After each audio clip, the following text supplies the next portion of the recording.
네, 감사합니다. 네, 진짜 나머지 수업 같아요. 제가 명찰이 두 개입니다. 하나는 테이블 리더 명찰이고 하나는 스피커 명찰, 강사 명찰을 줬는데 강사 명찰 여기서만 이 시간에만 쓸 수 있는 거니까 메고 나왔습니다. 제가 스텝 명찰만 있으면 다 가지고 있는 건데 일은 스텝처럼 했는데 스텝 명찰을 안 주시네요. 센터 처치 책이 780페이지입니다. 그래서 제가 정가신 목사님께서 저희 동네에 계시니까 정가신 목사님께서 지역 그 독서 모임을 하자 그러시면서 불러서 첫 번째 책으로 다룬 게 센터 처치라는 책이었어요. 근데 그때 당시에 이 끝에 처치라는 말만 들어가면 제가 경기를 좀 일으켰어요. 그 책들을 다 읽으면 하나같이 정죄당하는 기분이 많이 들었습니다. 네가 게을러서 교회가 안 되고 기도가 부족해서 안 되고 뭐가 안 돼서 이런 얘기들만 듣는 것 같아서. 그런데 또 그런 유의 책들을 읽으면 뭔가 왜곡된 듯한 느낌을 감출 수가 없었어요. 그러니까 가장 흔한 예로 이런 거 있잖아요. 성령이 너희에게 임하시면 너희가 권능을 받고 온 예루살렘과 온 유대와 사마리아 땅끝까지 이르러 내 증인이 되리라라고 써 있어요. 되리라. 그러니까 우리의 존재의 변화가 거기에 써 있거든요. 그래서 예수님께서 우리의 삶을 그렇게 변화시키겠다는 내용인데 왜 그런 책들에는 왜 그게 되리라가 되라로 써 있는지 모르겠어요. 되라.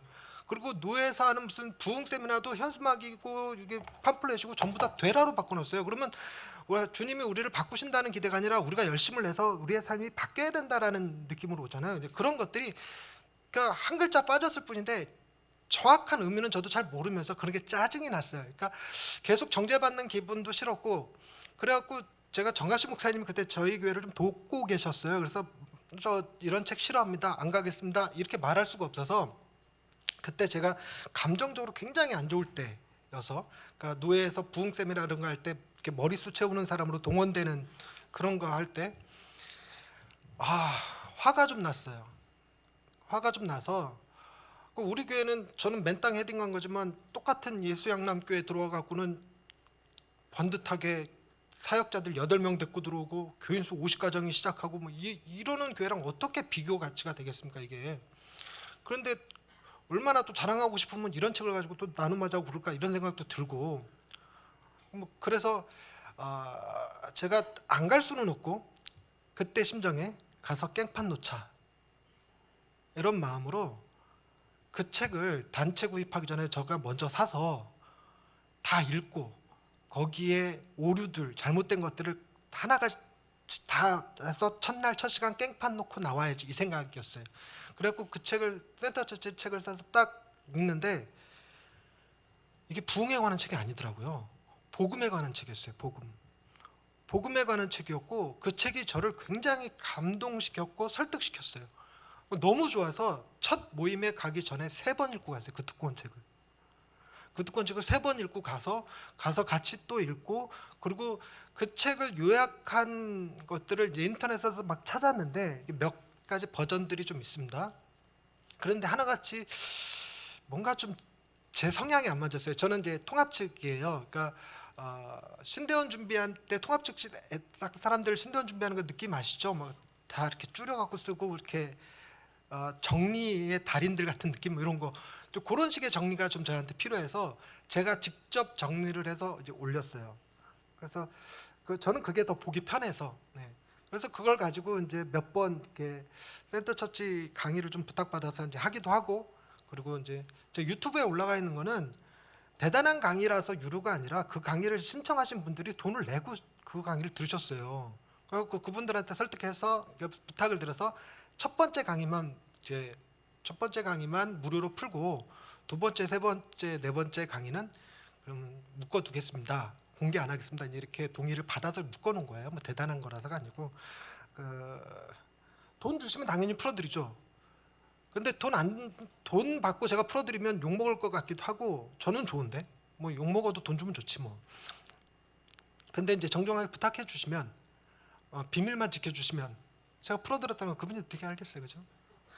그분들도 자기네 지인들한테 다 풀었을 거예요, 그죠? 어쨌든 시작하도록 하겠습니다.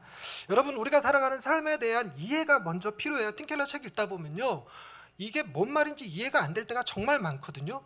물론 읽을 때는 이해되지만 딱 돌아서면 뭔 말이었는지 입으로 설명하기가 정말 어렵습니다. 그 이유가 뭔지 제가 곰곰이 고민을 했어요. 제가 팀 켈러를 읽는 중이라는 책의 저자예요.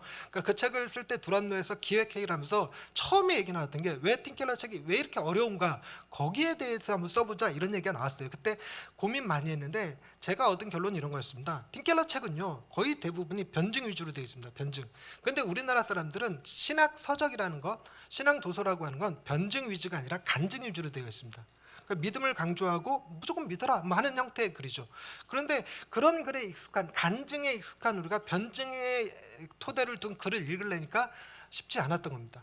게다가 그 변증이라는 것이 나도 알고 너도 알고 있는 걸 기본적 개념을 토대로 이루어지는데 그 미국 사회 맨해튼이라고 하는 거기에서 일하는 젊은 전문직 종사자들은 그런 지식들이 다 있었던 거예요. 철학이나 인문학에 관한 그런 것들에 대한 이야기가 있어서 구체적인 설명 없이 뭐 자연주의 세계관에서 유물론적 세계관에서 이런 얘기들을 자꾸 쓴단 말이에요. 그러니까 이 말들을 뭔 말인지 모르니까 이걸 또 따로 철학을 공부하고 따로 읽고 이래야 됐었던 겁니다. 그러다가 제가 이 센터 처치라는 책만 10번이 넘게 읽었는데 이 책은 780페이지니까 잘 설명해서 풀어놓은 책 같은데 팀 켈러 목사님의 다른 책들을 읽다 보면요 다른 책의 요약 버전이에요. 그래서 팀 켈러 책을 센터 처치를 읽고 온전히 이해하려면 덧붙여서 결혼을 말하다, 답이 되는 기독교, 하나님을 말하다, 뭐 그리고 인생 질문 뭐 이런 것들을 또 읽어줘야 센터 처치 책이 그나마 또 이해가 됩니다. 그러니까 가장 중요하게는 탕부 하나님과 내가 만드신 정도는 필수적으로 읽어놔야 복음 파트가 이해가 돼요. 그리고 답이 되는 기독교랑 하나님을 말하다를 읽어야 도시 파트가 이해되고 이런 식입니다. 그러니까 좀 어려워요. 책이 38권? 지금 현재 팀 켈러 이름으로 1차 저작물이 38권인가 이렇게 나와 있고 그리고 공동 저자로 되어 있는 게 한 8권 정도 있고 그리고 인터넷상에 이렇게 영상들과 그리고 인터넷상에 이렇게 우리 이사님들이 공유되어지는 그런 자료들도 있고 제가 그 책들을 다 읽고 대부분의 책들은 다 최소한 2번, 3번 이상 읽었어요. 심하게는 10번 이상 읽었고 답이 되는 기독교는 정말 어려워요. 정말 어려워서 그 책은 한 번 썼어요. 이렇게 돼요. 그러니까 제일 중요한 거는 여러분 인간의 존엄을 뭐라고 얘기합니까? 그 책에 이렇게 써요. 총에 맞아 쓰레기 더미에 버려지지 않을 수 있는 권리. 근데 이게 말은 알아듣겠는데 이걸 어디 가서 말하려니까 이게 안 붙는 거예요. 하나님이 사랑의 테이스트춤, 이타적 사랑의 관계 이런 말들이 붙지 않는 거예요. 이타적 사랑의 관계도 아니고 그건 우리가 좀 붙긴 한데 타자지향적 사랑의 관계 이렇게 쓰잖아요. 그 말이 입에 붙지 않으니까 도대체 설명도 안 되고 이러는 거죠. 근데 그런 책들을 다 읽고 나서 보니까 무슨 생각이 들었냐면 팀 켈러가 가지고 있는 이 사상적 개요, 세계관을 알면 팀 켈러 책을 접근하기가 좀 더 쉽겠구나 하는 생각이 들었어요. 그래서 첫 번째 이 18페이지에 있는 것이 그 내용을 정리한 겁니다. 그 내용을 이렇게 정리했는데 이게 전부 다 아니라 이걸 또 다 이것만 2시간을 또 풀어서 설명하는 건데 먼저 이 세계관을 먼저 설명을 좀 드리자면요. 여러분 하나님은요 홀로 계셨던 분이 아니라 삼위일체로 계셨죠. 하나님, 성령님, 예수님이 함께 계셨습니다. 세 분이면서 동시에 한 분이시죠. 그래서 이 분들은 서로 타자지향적 사랑의 관계를 맺고 계셔서 세 명이 서로 다른 이들을 위하고 사랑하고 아끼는 마음이 있다 보니까 그것이 서로 안에서 약간의 그 춤 사이처럼 보여서 팀 켈러가 사랑의 트위스트라는 표현을 썼어요. 그래서 사랑의 춤이라는 표현을 써서 이렇게 비난도 좀 받긴 하셨는데 어찌됐건 사랑의 춤을 추고 계셨어요. 이것이 가지는 의미가 있는데 삼위일체 하나님은 그 안에 완벽함을 가지고 계셨습니다. 완전하신 하나님이라고 말할 때 능력과 존재에 있어서도 완전하지만 감정에 있어서도, 그러니까 그분 안에 감정적 결핍이 없어요.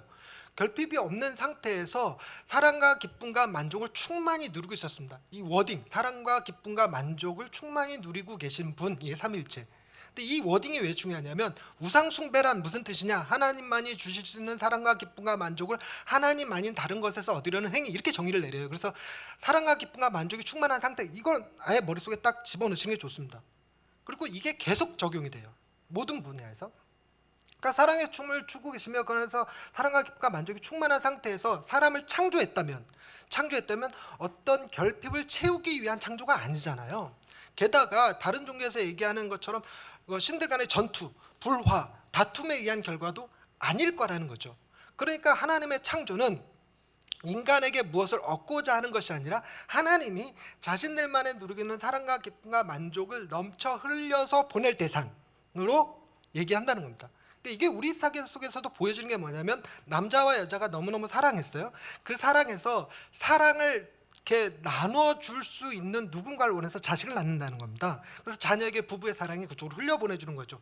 그래서 흘려보내주는 기쁨이라는 것도 있기 마련이죠.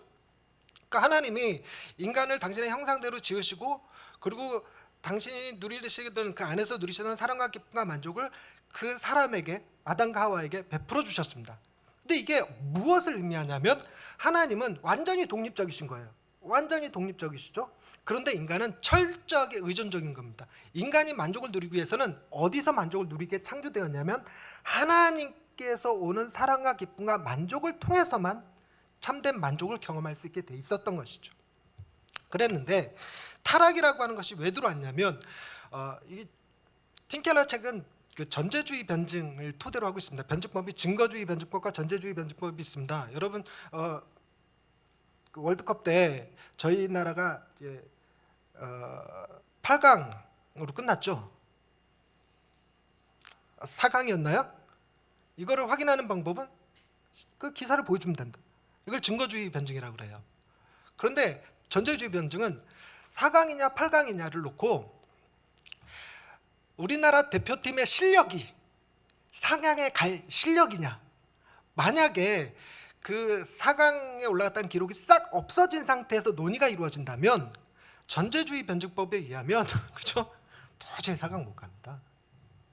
그래서 그 4강에 갔던 것을 증명하기 위해서는 전제주의를 이렇게 토대를 잘 쌓아야 되는 거죠. 근데 그 전제가 우리는 성경이라고 하는 전제를 가지고 있고 세상 사람들은 그 전제가 토대가 없는 자기네들의 생각 속에 담겨져 있는데 그 시작점이 바로 하와의 타락, 범죄 부분에 있다는 거예요. 그러니까 하나님은 독립적인 분이시지만 인간은 의존적이죠. 근데 뱀이 나타나서 하와에게 선악과를 먹어봐 그럼 너도 하나님과 같이 될 수 있다 이런 얘기 하잖아요. 그때 하와의 행동이 뭐냐면 하나님 의존적으로 살았어야 되는데 그러면 하나님이 하신 말씀이 무조건 옳아야 돼요. 의존적이기 때문에. 근데 하나님은 먹으면 죽는다. 근데 뱀은 먹으면 너도 하나님같이 된다 하는 두 가지 이야기 중에 어느 것이 옳은지를 스스로 판단하기 시작했어요. 스스로 판단한다는 것 자체가 의존적이지 않고 독립적으로 살아가기 시작했다는 얘기가 되는 겁니다. 근데 이게 저는요 여담으로 이렇게 삼천포로 빠지는 얘기지만 목사님들도요 이게 굉장히 강해요. 하나님이 하시는 말씀과 세상이 우리에게 주는 메시지가 있습니다. 특히나 우리 자본주의 사회, 그러니까 자본주의는 인본주의 다음에 나왔잖아요. 인본주의 전에 신본주의고, 신본주의는 신중심의 사회였고, 인본주의는 인간의 이성 중심의 사회였다면 자본주의는 돈이 되냐 안 되냐가 모든 걸 결정하는 사회잖아요. 그러니까 우리가 교회가 성장하고 부흥하고 사람들이 많아지고 내가 유명해져야 그게 바로 좋은 거야 라고 생각하는 그 세상이 주는 메시지가 있어요. 세상이 주는 메시지. 그 세상이 주는 메시지와 너는 존귀하고 보배로운 자다, 너는 무명한 자 같으나 유명한 자요, 가난한 자 같으나 부유한 자요 하는 주님이 주신 메시지와 둘 중에 뭐가 맞나를 우리도 판단한다니까요. 우리도 판단해서 이 세상 이야기가 더 맞는 것 같아 이런 생각을 하게 돼요. 그러면서 세상의 이야기로 이걸 덧칠해버리죠. 그러니까 우리도 그런 우를 범하고 있는데, 근데 문제는 하와가 어떤 게 더 맞는 말이냐를 결정할 때 자기 눈에 보니까 뭐 탐스럽게 할 만큼 뭐지 지혜롭게 할 만큼 뭔 말이지? 도와줘봐요. 보기에 보암직도 하고 저랬다고요. 그러니까 근거가 어디서 나왔냐면 자신의 경험, 감각에 의해서 나왔어요. 그러니까 소위 안이비설신이라고 불리는 거 있죠. 그래서 나는 내가 보이는 것만 믿을 거야 라고 얘기하는 것들, 내가 경험한 게 진리야 라고 얘기하는 것들. 그리고 여러분 진리에 대해서 얘기할 때 절대주의, 상대주의, 회의주의 이런 얘기 듣죠. 절대주의는 절대 진리는 있다. 상대주의는 절대 진리는 사람마다 다르다. 회의주의는 절대 진리가 있을지라도 우리는 알 수 없다. 그리고 오늘날 자본주의 사회는 실용주의. 그 진리라는 것이 내게 돈벌이에 도움이 되면 진리고 그렇지 않으면 진리가 아니다. 치킨에 뭐가 진리다? 맥주가 진리다. 이게 진리인 이유는 잘 팔리거든요. 돈이 되거든요. 그러니까 교회도 그런 자본주의 사회가 끊임없이 우리한테 얘기하는 게 뭐냐면 결과론적으로 우리에게 보여지는 것들, 손에 잡히는 것들이 우리의 삶을 결정짓는다고 생각하는 거예요. 그것도 우리의 경험인 겁니다. 경험.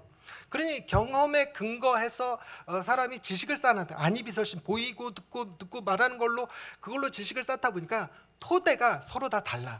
그래서 제가 여기도 써놨듯이 어떤 사람은 자연주의 세계관으로, 어떤 사람은 세속적 세계관으로, 어떤 사람은 자본주의 세계관, 후기 근대화, 포스트 모더니즘 이런 것들로 각기 다른 주장을 해요.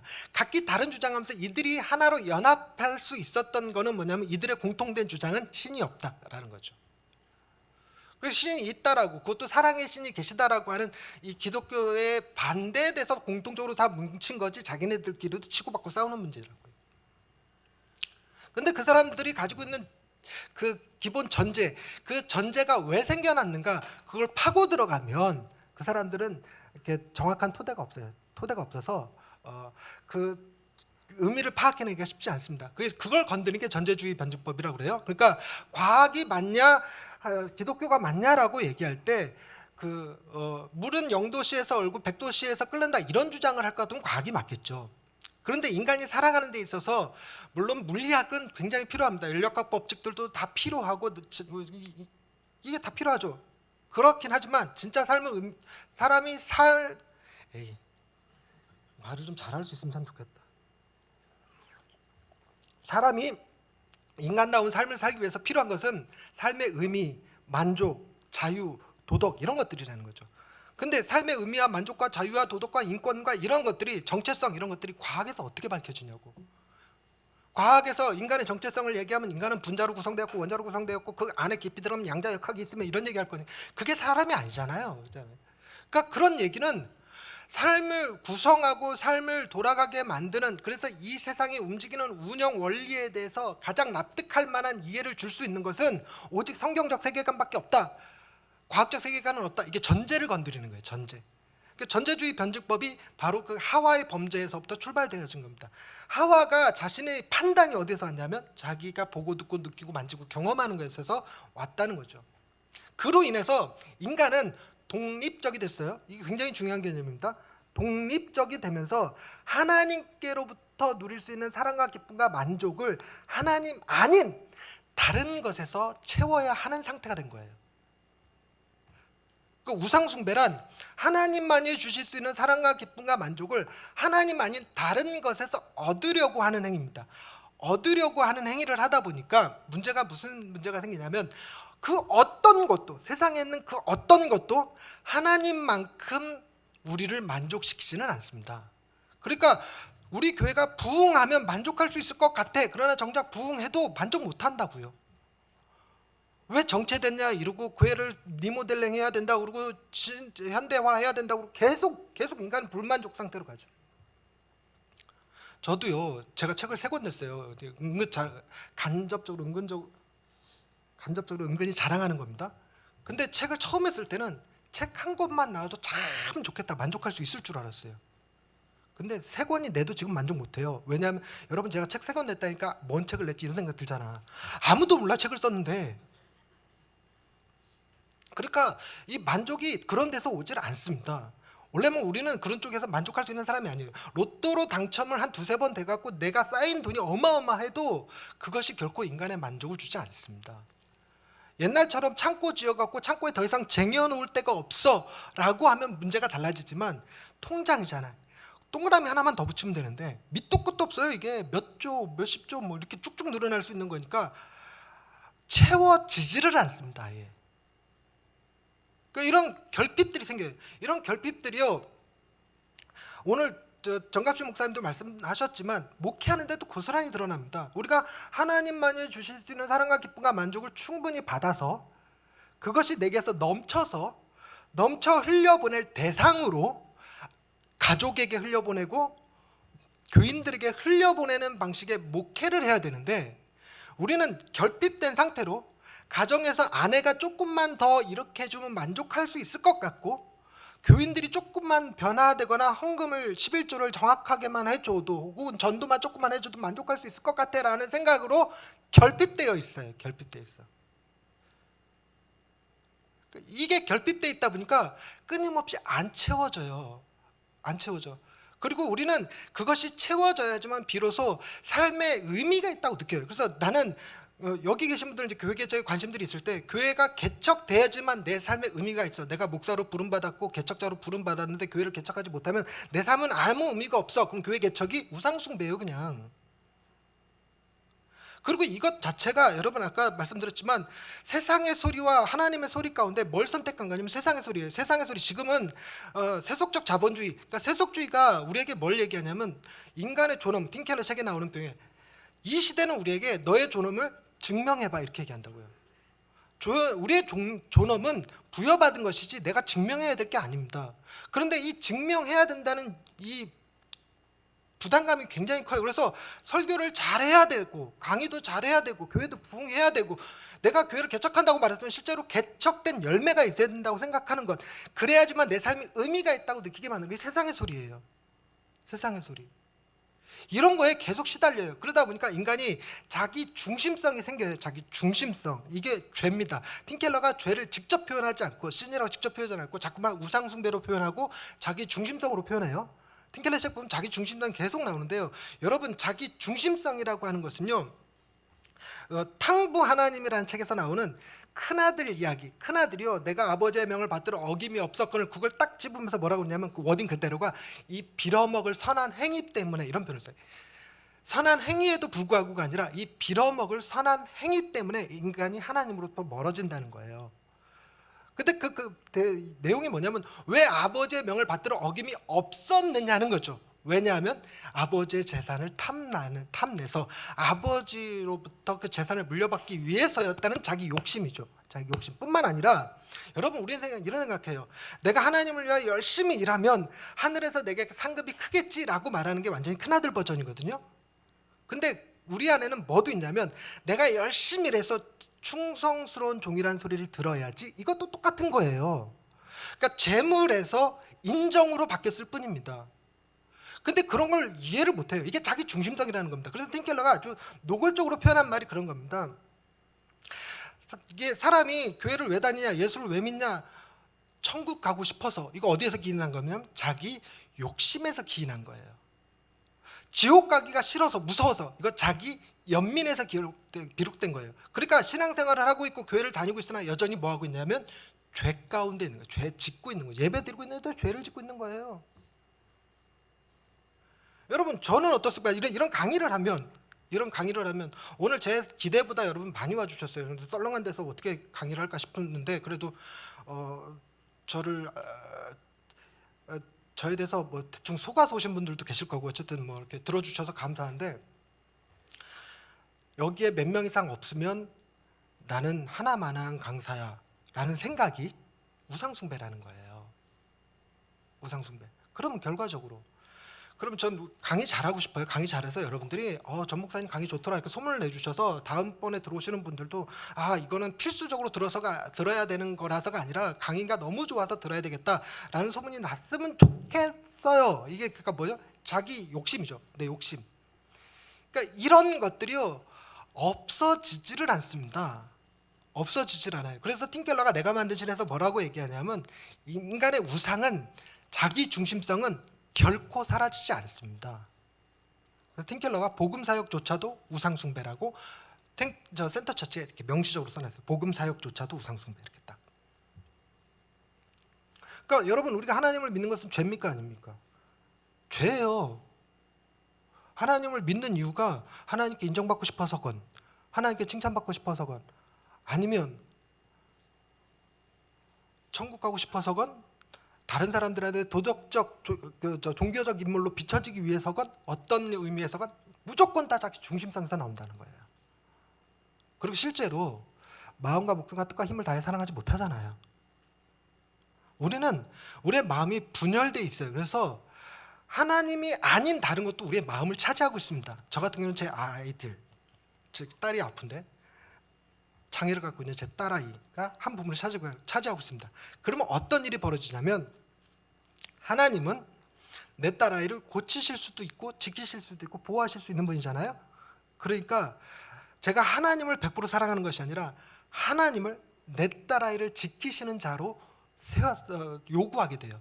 그러니까 내가 99대 1로 하나님을 사랑하는 게 99, 그리고 이제 대로 뭐 목회에 대한 열정이 됐던 공부에 대한 열정이 됐던 그게 1로 있다 하더라도 만약에 그렇게 분열돼 있으면 100%가 아니면 1을 이루기 위해서 99인 하나님께 기도하게 됩니다. 그래서 하나님이 목적이 아니라 하나님이 도구가 돼요. 그래서 우리는 다 하나님과 재물을 겸하여 섬기고 있습니다. 더 심하게는 재물을 위하여 하나님을 이용하고 있는 거죠. 우리 마음이 그렇게 돼요. 그래서 우리는 끝까지 죄인일 수밖에 없어요. 끝까지 우리 하는 모든 게 다 죄. 지금 설교하고 강의하고 이 모든 것도 뭐야? 죄예요, 죄. 그걸 먼저 인정하는 거예요. 선은 뭐냐? 하나님이 하시는 모든 것이 선이에요. 하나님이 하시는 모든 것이 선이다. 달리 얘기해서 내게서 선한 것이 나왔으면 내가 한 게 아니고 나를 통해서 하나님이 하신 것이다예요. 그러니까 결과적으로 내가 하는 건 모든 건 다 죄예요. 이게 왜 중요하냐면 복음이 우리에게 제시해주는 능력, 첫 번째, 인간은 자기가 생각하는 것보다 훨씬 더 큰 죄인이다. 두 번째, 우리는 내가 생각하는 것보다 훨씬 더 큰 사랑을 받는 존재다. 겸손함과 담대함이거든요. 이거 또 다루게 되지만 이 겸손함과 담대함을 가지게 만드는 그것이 복음이 우리에게 주는 메시지예요. 그래서 나는 내가 행하는 모든 것이 다 죄라고 하는 겸손함이 있어야 돼요. 그래서 사람들이 우리를 죄인이라고 얘기할 때 혹은 내가 어떤 일을 하다 실패하여 좌절할 때 그럼 그렇지, 복음이 내게 뭐라고 그러냐면 나는 죄인이라고 얘기했으니까 당연한 거지. 그러나 그럼에도 불구하고 내가 가진 죄에 비해서 내가 받는 벌은 지극히 작아요. 벌이라고 말할 수조차 없어요. 우리가 여러분 살다가 좀 어려운 일 당하면 하나님이 날 치셨나 보다 하는데 진짜로 치면 살아있겠습니까? 가르치시는 거지. 방향을 바꿔주시는 거고 하나님의 사랑이죠. 사랑. 우리를 기뻐하시지 않는 그분의 성품이죠. 그래서 우리는 우리가 기대하는 것, 생각하는 것보다 훨씬 더 큰, 기대하는 것보다 훨씬 더 큰 하나님의 사랑을 받는 존재라는 거예요. 사랑받는 죄인이라는 개념인데, 근데 문제는요, 우리가 이런 자기 중심성에 사로잡혀 있다 보니까 이런 상태에서 가정을 통해서 하나님이 내게 주시는 사랑과 기쁨과 만족을 흘려보내는 방식으로 가정 생활을 하는 게 아닙니다. 우리는 뭔가 결핍돼 있어요. 그래서 아내가 이 결핍된 부분을 채워주기를 바라요. 근데 정작 문제는 뭐냐면 채워주되 어느 정도로 채워주길 바라냐면 하나님이 채워주셨던 것처럼 채워주길 바래요. 결코 불가능한 얘기죠. 있을 수 없는 얘기입니다. 그러다 보니 그 아내를 사랑하기는 하는데 가족 생활을 하기는 하는데 이게 자기 중심적으로 돌아가서 왜 내 생각대로 안 해주느냐, 내가 원하는 만큼 왜 안 해주느냐, 그래서 그 부족한 2% 결핍이 폭력으로 나타나고 외면으로 나타나고 외도로 나타나고 하는 문제를 일으킨다는 겁니다. 그리고 우리가 하나님으로부터 충분히 만족스러운 상태라고 생각해 봅시다. 사랑과 기쁨과 만족을 받았어요. 저는 그걸 어떻게 표현하냐면 우리는요, 팀 켈러가 다른 탕반하님께서 얘기한 사랑의 춤이 우리에게 온전히 임했습니다. 우리에게 임해서 우리는 하나님의 형상으로 지음받은 자고 우리는 예수 그리스도의 피로 값주고 산 존재고 우리는 성령님이 내주하시는 하나님의 성전이에요. 그러니까 하나님, 성령님, 예수님이 서로 타자지향적 사랑의 관계를 주시면서 사랑의 트위스트를 추는데 그 가운데 나를 딱 세워놓고 나를 중심으로 세 분이 사랑의 트위스트 춤을 추는 거예요. 그러면서 내게 사랑과 기쁨과 만족을 무한히 넘치도록 주시고 계시거든요. 그래서 그 사랑과 기쁨이 너무 감격스러워서 이걸 또 나도 어디다 흘려보내고 싶은 거예요. 흘려보내고 싶어서 내가 가족에게 가서 막 열심히 섬기고 그 사랑을 베풀어 줬는데, 그러면 여러분 보세요. 예전 같으면 내가 이 정도 하면 고마워할 줄 알아야지 이렇게 되거든요. 이해되시나 보네. 내가 이 정도 하면 고마워할 줄 알아야지. 그런데 내가 사랑을 막 이게 넘쳐서 누군가에게 주고 싶은데 가장 가깝게는 가족이에요. 여러분 결혼을 말아야 돼서 그 책에 그 내용들이 나오는데 가정이 좋은 게 뭐냐면 이게 깨달았어도 우리가 하나님의 사랑과 기쁨의 만족 어느 순간 확 차요. 그래서 우리가 워낙 이 안에 그릇이 간장종지라서 금방 넘치잖아요. 금방 넘쳐서 누군가에게 막 하나님의 사랑을 막 주고 싶어, 이렇게 주고 싶은데 계속 줄 수 있는 능력이 없어요, 우리는. 그래서 이렇게 좀 준 것 같다가 조금 한두 달 지나면 미치겠어, 계속 저 인간은 받기만 하냐, 왜? 이런 느낌이 들어요. 그래서 안 하게 돼. 그러면 우리는 뭐냐면 자꾸 들쭉날쭉 변하는 사람이에요. 근데 이런 실험은 어디든 할 수 있냐면 가족 안에서는 할 수 있잖아요. 가족 안에서는 내가 막 이 인간은 좀 변덕적이긴 한데 가끔은 넘치기도 해. 뭐 이렇게 받아들여질 수 있는 안전한 테두리, 그게 가정이란 말이에요. 그래서 가족에게 이걸 흘려보내면서 내 사랑을 흘려보낼 수 있는 이 사랑을 받아줘서 고마워라고 내가 생각하는 거죠. 도움을 주면서 고마움을 내가 느끼는 거예요. 받아줘서 고맙다고. 그러니까 저 사람이 내가 사랑을 이만큼 해주면 나한테 고맙다고 인사를 해줘야지만 내가 만족할 수 있을 것 같으면 나는 넘치고 있는 게 아닌 거예요. 결핍된 상태죠. 이런 게 일에서도 드러나요. 일과 영성의 대표적인 내용이 그겁니다. 우리가 하나님이 주신 사랑과 기쁨과 만족을 가지고 일을 하면 일을 통해서 성공하는 것이 목적이 아닌 거죠. 뭔가 성취하는 것이 목적이 아닙니다. 여기 나와서 우리가 이 강의를 듣고 있고 이 세미나를 듣고 있거나 교회를 개척하는 것이 목적이 아닌 거예요. 우리는 이미 만족스러워서 개척을 못하게 되더라도, 개척을 안 하게 되더라도 전혀 내 마음이 흔들리지 않는 거예요. 그래서 복음이 가져오는 최고의 결과, 자족. 어떤 상황에서든 자족한 거예요.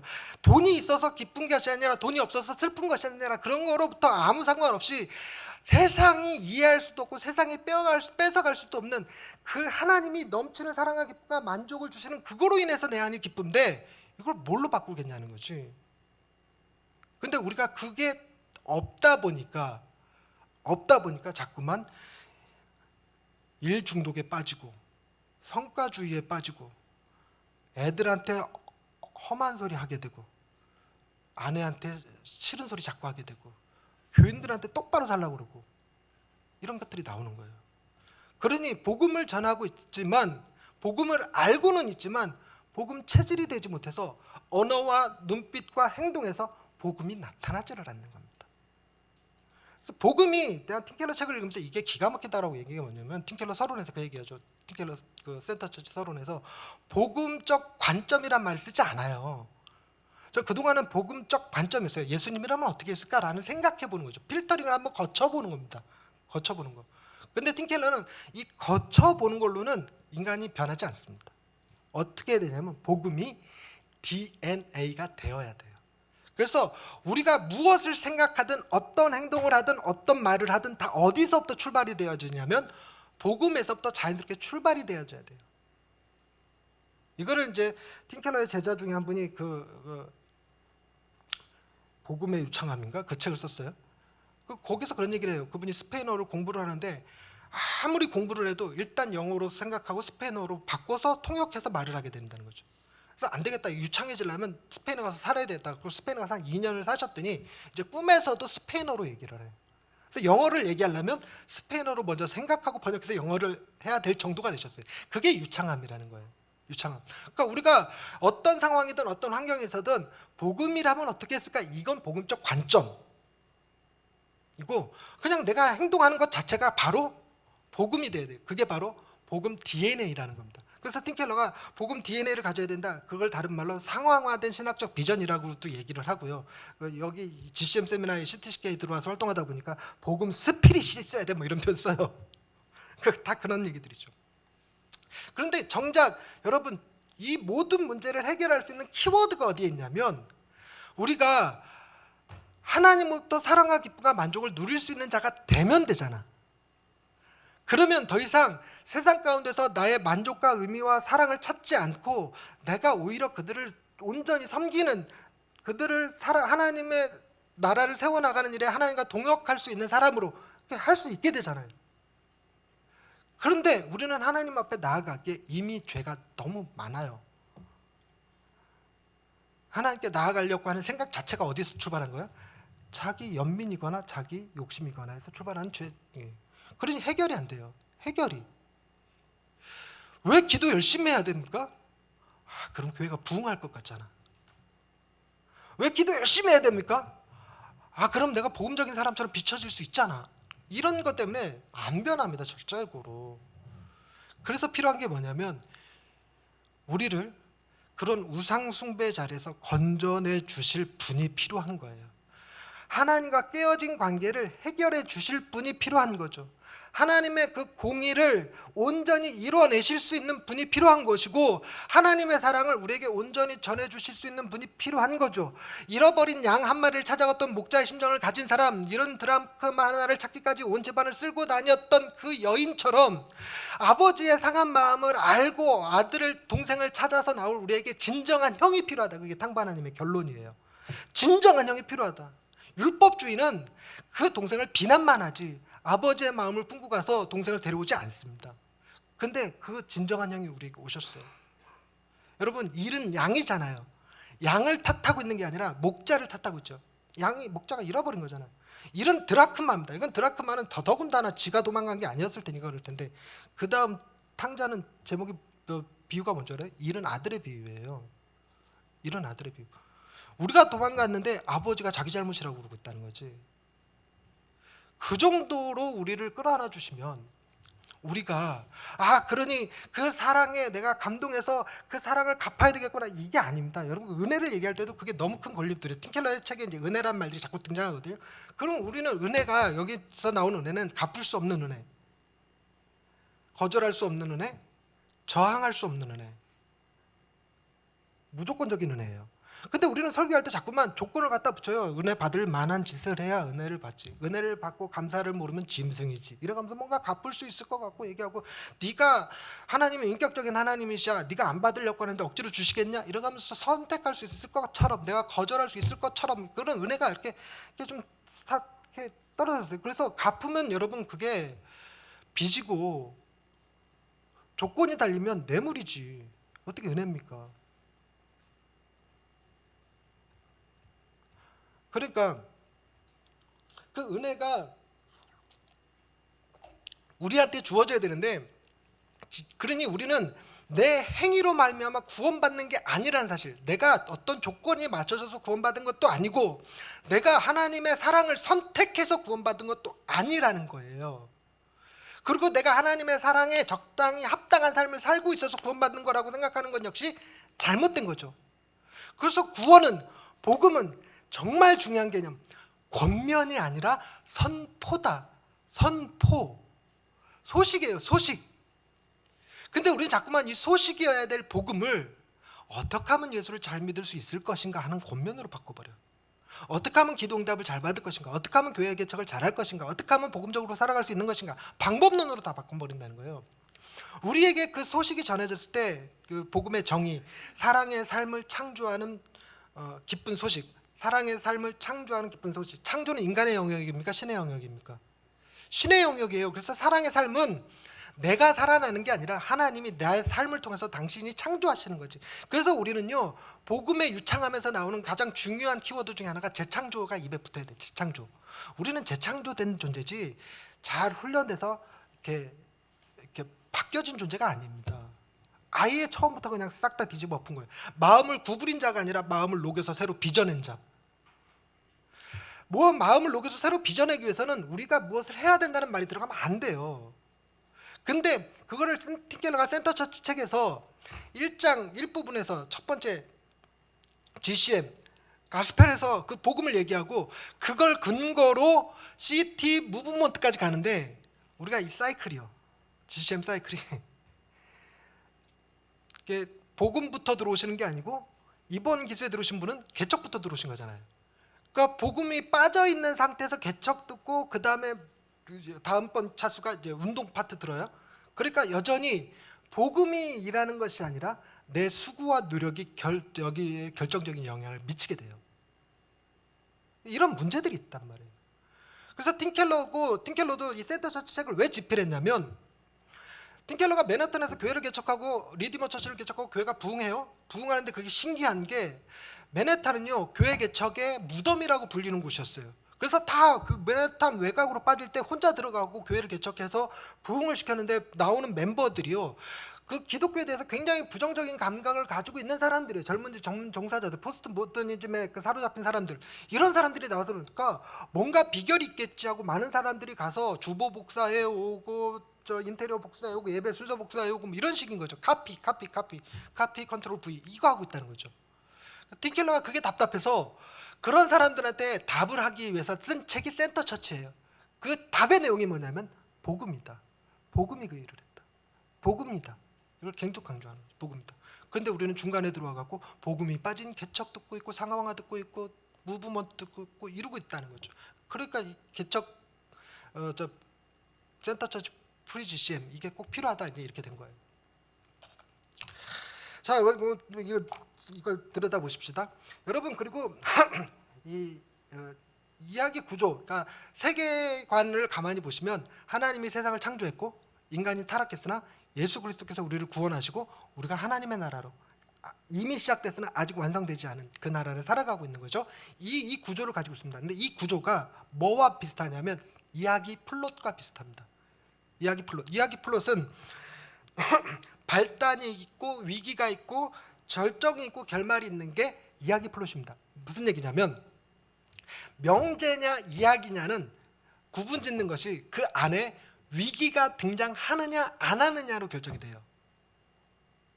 그러니까 빨간머리 차차가 할머니한테 빨간머리 차차란다. 빨간 망토 차차가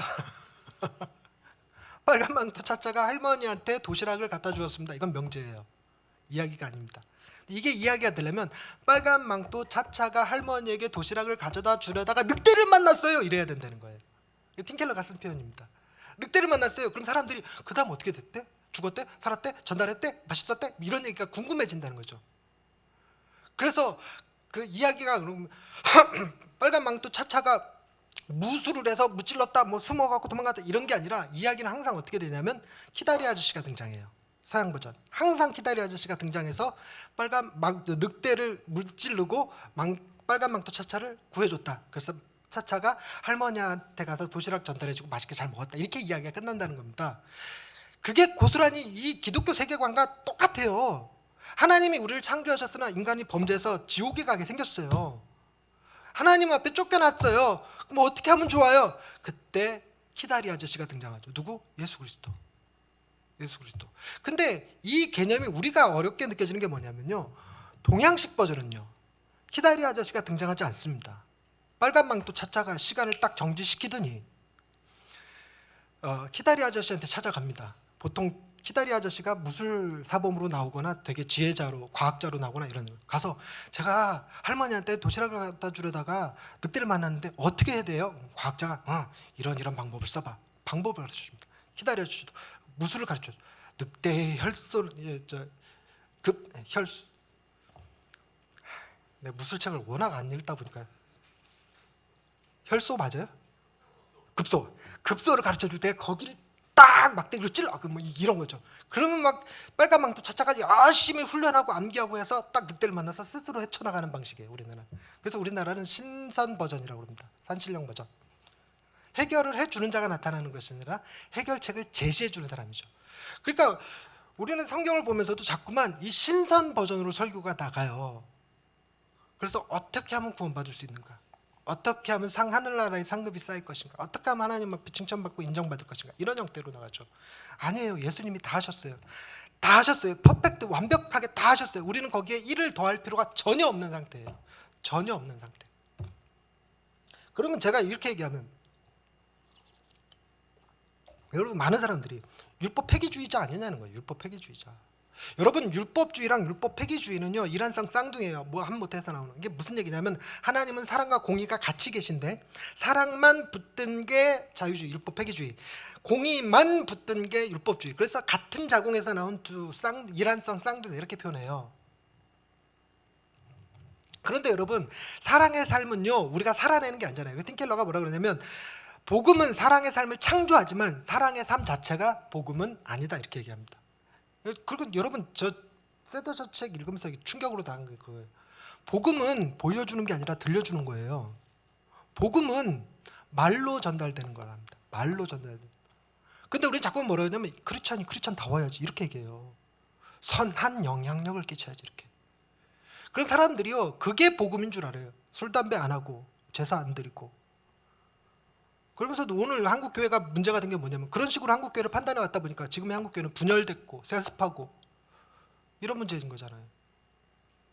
가스라이팅해서 이렇게 나쁜 짓 하고 복음이 말로 전달되지 않고 행위로 자꾸 전달하려 했던 결과가 이 지경이 된 겁니다. 그 사랑의 삶은요 이렇습니다. 여러분 우리가 예수 그리스도를 만나고 난 다음에 복음을 만나고 난 다음에 우리가 완전히 복음적인 사람이 된 건 아닙니다. 이미 시작됐으나 아직 완성되지 않은 사이에 있어요. 그래서 우리는 여전히 죄의 그 욕구가 남아 있습니다. 그래서 죄성이 남아 있어서 죄의 문제가 계속 발생돼요. 그래서 설교를 해도 죄를 짓는 경우가 되고 이거 강의를 듣고 있어도 죄 짓는 거고 이렇게 된다고 말씀드렸어요. 그래서 인간이 하는 모든 것이 다 죄예요. 다 죄인데 놓쳤다. 내가 뭔 얘기 하려는지.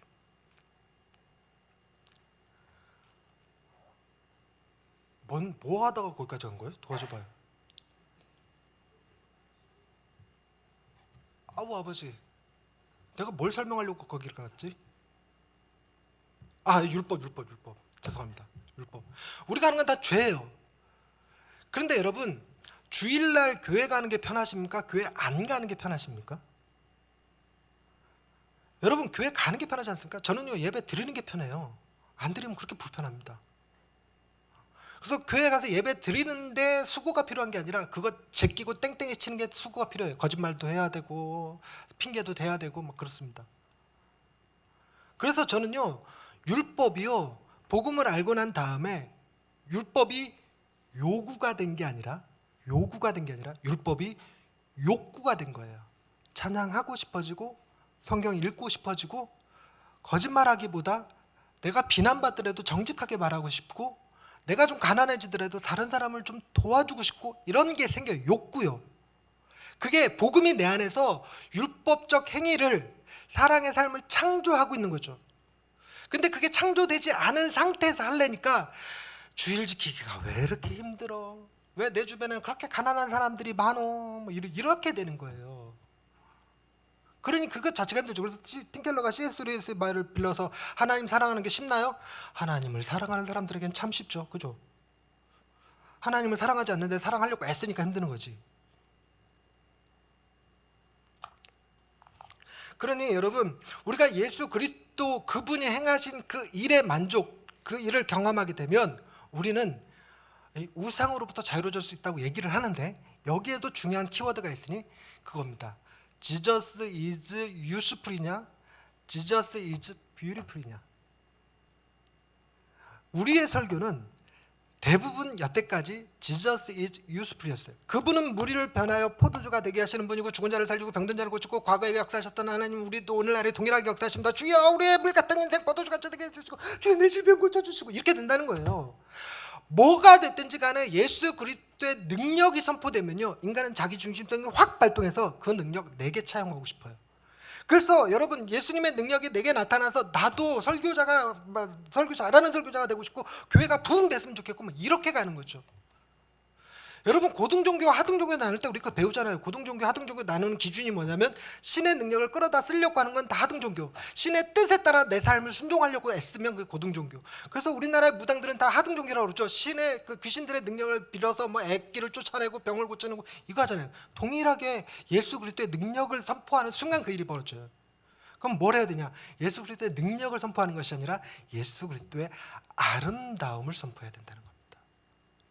인간은 자기 중심성이 어디서 극복되냐면 아름다운 그녀를 발견했을 때, 뭐 오래 가진 않아요. 길어봐야 3년인데 그녀를 바라보면서 나는 이 그녀를 행복하게 해주기 위해서 나는 조금 가난해져도 돼, 조금 잠을 덜 자도 돼, 이런 느낌으로 가죠. 자기 희생적 개념으로 갑니다. 그게 어디서 극단적으로 나타나면 자녀의 아름다움을 발견하는 순간 이 자녀를 위해서 나는 죽을 수도 있어, 이렇게 같이 가는 거죠. 보통 아름다운 자연을 봤을 때 자기 이기심이 사라지는 걸 경험하는 사람이 있어요. 이 자연의 아름다움을 지키기 위해서 내 전 재산 다 투자할 거야. 그래서 아무도 이걸 더럽히지 못하게 할 거야. 내가 이렇게 다 치울 거야. 이렇게. 이게 자기 중심성을 극복하죠. 그래서 자기 중심성을 극복하는 힘은 어디서 나오냐면 아름다움에서 나오는데 아름다움의 끝판왕이 예수 그리스도라는 거예요. 꽃보다 사람은 꽃보다 아름다운데 그 아름다운 꽃보다 아름다운 인간들 중에 가장 완벽한 인간. 팀 켈러가 표현한 방식으로 온유하시되 두려워하지 아니하시고 진노하시되 자비를 잃지 아니하시고 이런 성품들이요. 인간으로서 도저히 가질 수 없는 가장 완벽한 인간. 가장 완벽한 인간, 그 아름다움, 그 아름다움이 선포되어질 때 그때 사람들의 마음이 변하고 녹아지고 그 아름다움에 매료돼서 그 아름다움 때문에 내 우상이 떠나는 거예요. 그러니까 삭개오가 재산의 절반을 털어서 하나님께 가난한 자들에게 나눠준다 그러죠. 재산을 포기할 수 있었던 건 그 재산보다 더 좋은 분을 만났기 때문에 그래요. 더 좋은 것, 그분이 삭개오야 내려와라 말씀하셨던 그분. 그러니 우리는 뭐죠? 당구를 끊기 위해서는 그 사람들이 골프를 가르쳐야 된다 이렇게 얘기해요. 그러니까 더 재밌는 걸 가르쳐야지. 애들이 딱지치기를 그만두는 걸 뭐 하는 거예요? 컴퓨터 게임을 알았을 때예요. 그것처럼 우리가 돈에 유혹되고 재산에 유혹되고 명예에 유혹되고 이런 여기 나오는 안인통관, 안정, 인정, 통제, 권력의 우상이 우리 마음을 사로잡고 있는데, 그리고 종교적 우상도 있죠. 교리와 사역, 은사와 성과, 종교, 도덕적인 복음의 리셋. 복음의 리셋이라는 건 뭐냐면 아무리 복음을 얘기해줘도 하룻밤만 지나면 다음날 종교로 되돌아간다는 겁니다. 그러니까 여러분들도 똑같은 경험하시게 될 거예요. 복음을 들었는데 여러분 이제 나가서 오늘 밤 저녁에 주무실 때는 다시 종교로 되돌아갑니다. 신기한 경험입니다. 그래서 제가 진리는 오직 그것뿐이다 이렇게 얘기해요. 나는 내가 생각하는 것도 훨씬 더 큰 죄인입니다. 이걸 매일 깨달아. 네. 어찌됐건 그 우상이 나를 매료시켰던 것이 더 아름다운 것을 발견하는 순간 이걸 놓게 된다는 겁니다. 이걸 놓게 돼요. 이건 이미 시작됐으나 아직 완성되지 않아서 잡았다 놓았다 반복하고 있어요. 예. 그래서 이런 내용들이 이 책에 쭉 흘러가면서 그 전체 세계사, 창조에서나 타락했고 예수 그리스도가 오셔서 우리를 회복의 길로, 재창조의 길로 이끌어 가시는 거죠. 여러분 그 조직 신학 공부하신 분들 아시죠? 처음에 시작은 성경부터 시작하죠. 서론에서 성경 시작하고 1번이 신론, 하나님이 세상을 창조하셨대. 2번 인간론, 그러나 인간이 범죄했대. 그러고 나서 3번은 뭐가 나와야 맞냐면 심판론이 나와야 맞아요. 심판론. 그래서 그 인간들이 다 지옥 갔대. 율법을 잘 지키는 애들은 천국 갔대. 이렇게 돼야 되는데 여러분 3번에 뭐 나오죠? 기독론 나옵니다. 심판이 나와야 될 자리에 기독론이 나와요. 그래서 예수님께서 오셔서 우리의 죄의 문제를 해결해 주셨대. 그러고 나서 4번이 구원론, 5번이 교회론, 6번이 종말론 이렇게 가는 거죠. 신인기 구종교 이렇게 오는데 새로운 인기를 끝낼 옛날 종교, 신인기 구종교. 근데 이걸 스토리로 하시면 인간이 창조했으나 인간이 창조했대. 하나님이 창조하셨으나 인간이 범죄하자 예수 그리스도께서 오셔서 우리를 구원하셔서 교회로 삼아 종말의 때까지 지키신다. 이런 이야기 스토리를 담고 있는 거예요. 이게 이야기 플롯과 그대로 맞아떨어집니다. 그래서 틴켈러가 이 이야기 플롯을 그대로 담아서 설교도 들어가요. 그래서 설교를 처음 시작할 때 하나님의 법, 로우. 성경에서 우리에게 하나님이 요구하시는 게 무엇이냐? 그걸 발견하는 거죠. 발견했는데 그 다음에 렉. 여러분 렉은 그렇게 채워지지 않음을 얘기합니다. 채워지지 않음. 이렇게 약간 비워진 상태. 그러니까 모든 사람이요, 그 하나님의 말씀을 열심히 지키려고 하더라도 완벽하게 지키는 일은 불가능합니다. 완벽하게 지키는 일은 불가능해요. 그래서 99년 동안 율법대로 살다가 마지막 하루, 죽기 하루 전, 딱 하루 거짓말했으면 천국 가요, 지옥 가요?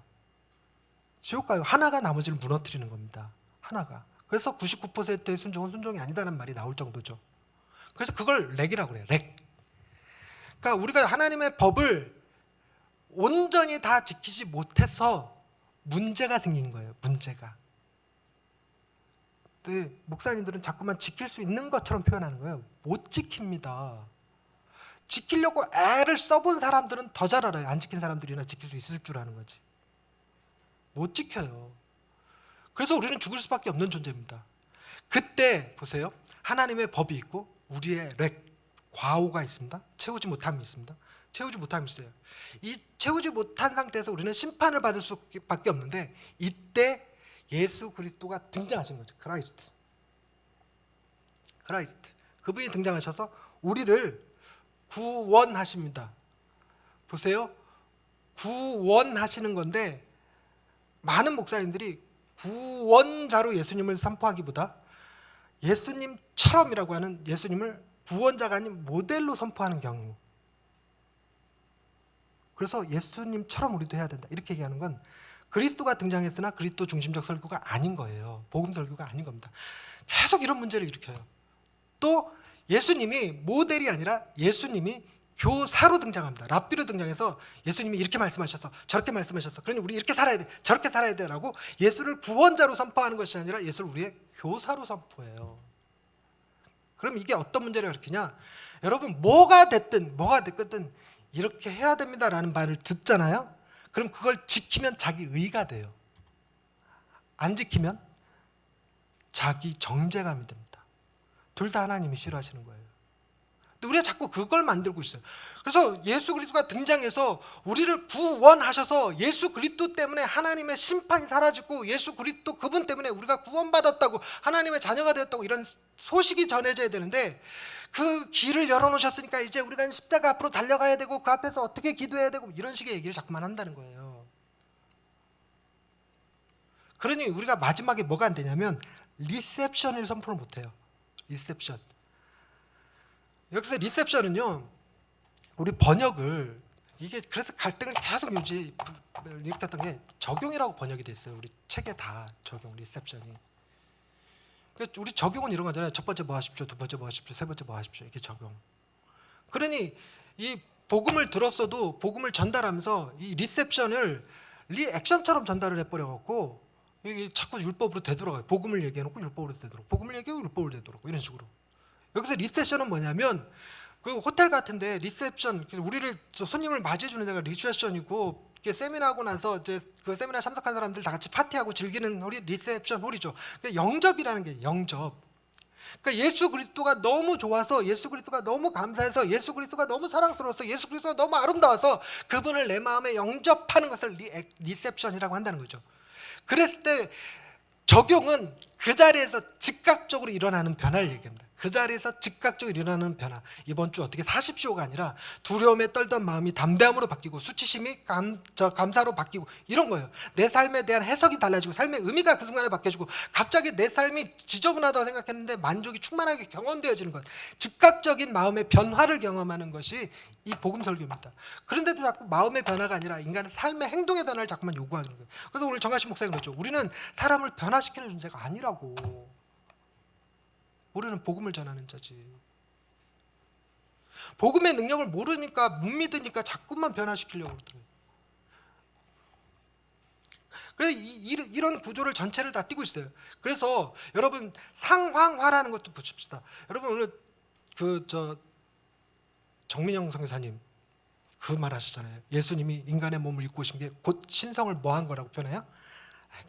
기억 안 나시죠? 번역하셨다고 표현해서 번역이라는 것 자체가 상황화예요. 상황화. 예수님이 수많은 비유를 들어 설명하시죠. 상황화입니다.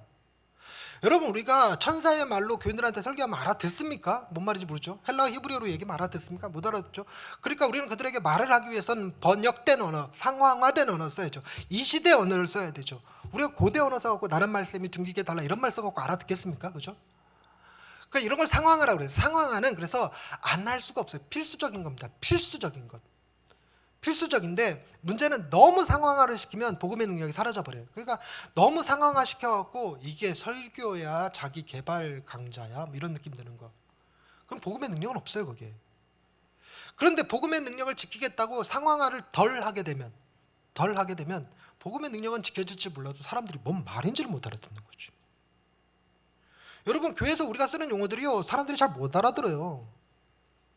칭의, 언약 이런 개념 못 알아듣습니다. 형제님, 자매님 해가면서 막 집사님 이래가면서 교리 이런 말도 잘 못 알아들어요. 그러니까 그런 말들을 좀 바꿔서 상황화를 시켜야 된다 이런 개념이에요. 상황화를 해야 되는데 어떤 상황화를 할 거냐를 쭉 팀켈러가 이 센터 차책에서 얘기하면서 총 4가지가 나오는데 반드시 외워야 되는 5가지가 나오는데 건전한 상황화, 그 다음에 충성스러운 상황화, 적극적인 상황화, 균형 잡힌 상황화, 신뢰할 만한 상황화. 네, 나중에 보세요 그냥. 그래서 이런 것들을 다 담아내서 우리가 도시 속에 들어가서 도시를 섬기는데 보세요. 도시를 내 힘으로 섬기면 죄입니까? 선입니까? 도시를 내 힘으로 섬기면 선입니까? 죄입니까? 죄예요. 내 힘으로 섬기면 난 이 정도 할 수 있는 사람이야라고 하는 자기 욕심에서 비롯된 거예요. 그거 자기 칭찬을 위한 거지 하나님을 위한 일이 아닙니다. 그런데 우리는 도시 속에서 어떤 평가와 인정을 받는 것이 아니라 하나님의 놀라운 인정을 받잖아요. 너는 내 사랑하는 아들이요, 너는 예수 그리스도의 피로 값주고 산 자요, 너는 성령이 거룩하시는 거룩한 하나님의 전이요. 그 충만한 너는 내가 지명하여 불러내니 내 것이라. 너는 존귀롭고 보배롭다. 너는 뭐지 왕 같은 제사장이 거룩한 나라에 내 소유된 백성이라. 너는 내 거. 이걸로 충분하잖아. 그래서 더 이상 세상의 인정이 필요 없어요. 근데 하나님이 주시는 사랑과 능력과 기쁨과 만족이 그것만 있는 게 아니라 그걸 흘려보낼 수 있는 달란트를 주셨어요. 그래서 내게는 이런 달란트가 있어서 그 달란트를 활용해서 그 일을 흘려보내는 자체가 기쁨이에요. 그래서 그게 도시를 섬기는 방식이 돼서 도시 사람들한테 감사를 요구하는 것도 아니고 도시가 변화되어졌다고 자랑할 것도 아니에요. 도시가 변화되어지면 하나님께 감사할 일이지. 마치 뭐와 같냐면요, 좀 더러운 이야기긴 한데 이게 너무 좋아서 제가 자꾸 쓰는데, 치질이 있어. 이 병원 저 병원 가서 다 안 됐어. 그랬는데 어느 병원에 갔더니 그 의사 선생님 너무 기가 막히네. 완벽하게 재발도 안 되고 정확하게 그냥 깔끔하게 그냥 확실하게 그냥 쫙. 내 친구를 만났는데 치질로 고생해. 그럼 뭐 하고 싶을까요? 소개하고 싶죠. 소개하고 소개비 받고 싶을까요? 소개비 저 병원 측에다 내가 환자 한 명 데리고 왔으니까 나 얼마 주세요 이러고 싶을까? 그 친구가 깨끗이 나오면 오히려 선물 들고 가서 의사 선생님한테 아이고 감사합니다, 내 친구 고쳐주셔서 감사합니다 이러잖아요. 내 의를 내세우는 게 아니라 내가 도시를 섬겨도 그렇게 섬겨야, 그죠? 도시 사람들이 기독교인들이 뭘 했다 그러면 다 가식으로 보는 게 다 전도하려고 저러는 거야, 지네교회 홍보하려고 저러는 거야 이러는 거잖아요. 인정 안 해주면 우리도 삐져갖고 막 우리 교회 무시하냐고 그러고 뭐. 그러니까 우리가 하나님으로부터 충분히 인정된 마음이 없어서 그래서 도시를 섬기는 일에 실수가 벌어졌죠. 그 도시가 어떤 곳이냐, 도시를 어떻게 바라봐야 되느냐 이런 것들을 쭉 도시 파트에서 얘기를 합니다. 예. 시간이 얼마 없어서 넘어갈게요. 넘어갑시다. 자, 센터처치 복음 2 20페이지. 20페이지. 그래서 이걸 다 설명할 수는 없고 여러분 반드시 기억하십시오라고 하는 거예요. 첫 번째, 따라서 합니다. 첫 번째,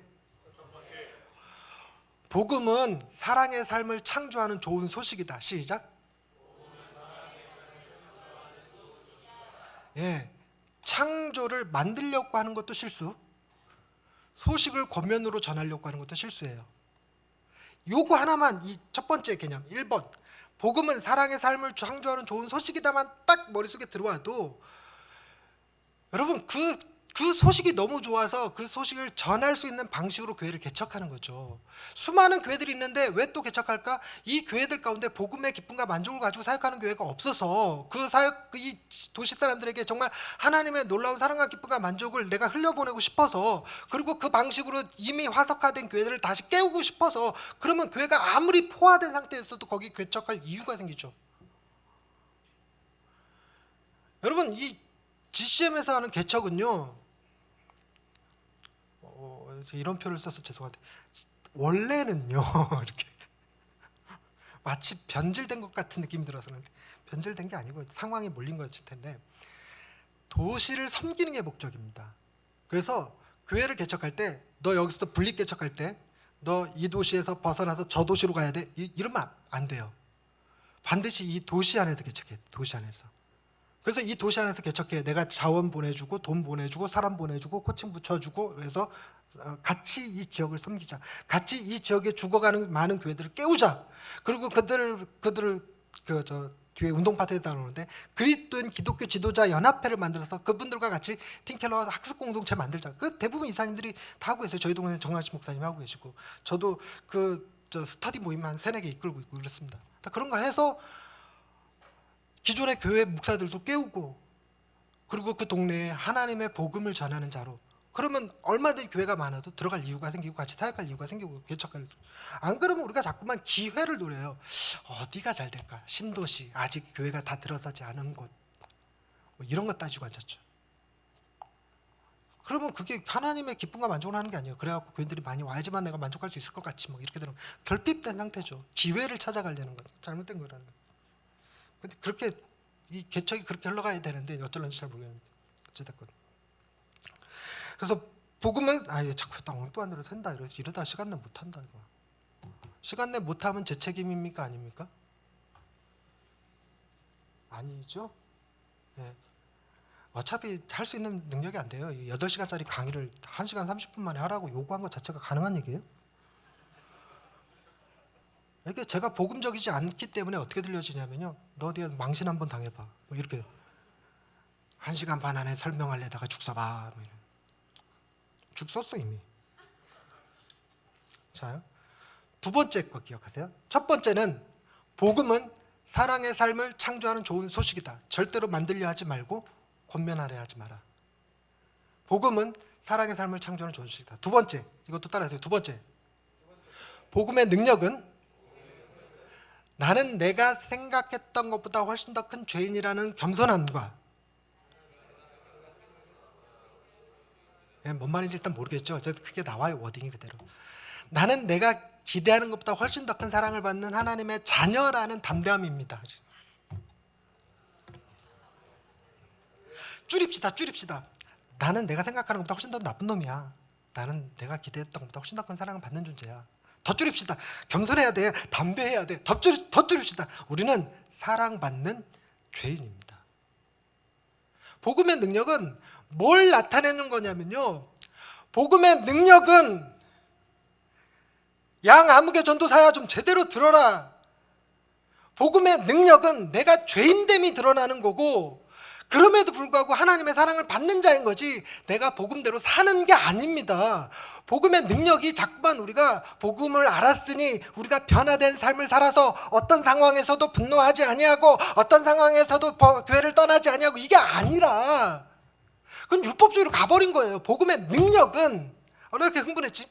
나 이거 전할 때 자꾸 흥분돼요. 복음의 능력은 여러분 진짜 싸가지 없는 인간들이라는 거예요. 그게 얼마나 감사하냐면요. 어쩐지 내가 뭘 하려고 해도 잘 안 되더라. 그래서 내가 세상 같으면 세상에서 뭐라 그러냐면요. 네가 개척하려다 실패했으니까 넌 나고자야 실패자야라고 말할 때 아니야. 하나님은 내가 기대하는 것보다 훨씬 더 큰 사랑을 주셨어. 그래서 나는 내가 이 땅에서 실패했어도 내가 이 땅에서 좌절했어도 결코 하나님 나라에서 거절당한 게 아니야.